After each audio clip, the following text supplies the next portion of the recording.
And residents on the Sunshine Coast say they're against sending all the power from a local dam to the U.S. for 30 years. Powell River Energy has applied to Canada's energy regulator to approve that deal. And our Maryse Zeidler has been on this story. So Maryse, what do we know about this application?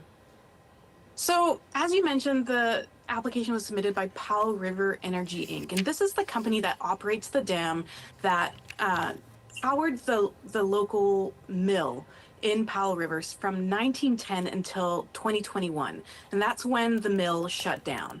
Now, since then, the company has been exporting all of its power to the US because, there's no mill, it has to go somewhere. And now that company is applying for a 30-year license, as you mentioned. Now, this is an issue for a lot of people in Powell River because they're actually trying to attract new business and new industry to that old mill site. The Tla'amin First Nation and the Cranberry Business Group have taken over that site, and a big attraction for companies would be all the power that is available there. Now, there is a local residents group called Energy Democracy for BC. Ellen Gould is the president of that group. Here's what she had to say. How do we know over a 30-year time span whether or not we're going to need that power? And this locks it in for 30 years. There's no wiggle room here. The company will have the right to export for till 2055. So, yeah, it's pretty devastating. Okay, so definitely concern from people from the region there, but what happens from now?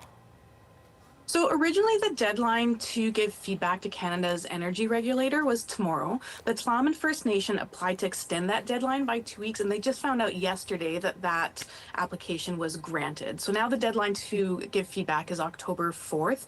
And there is a pretty good chance that feedback could influence the regulator's decision. The company has applied before for a 10-year license, which was unsuccessful, and so now there is a chance that that decision could be changed. I also just want to clarify, I did hear back from BC's energy ministry, and they said that BC Hydro is also trying to gain access to that power for local purposes under the fair market access rules from the regulator.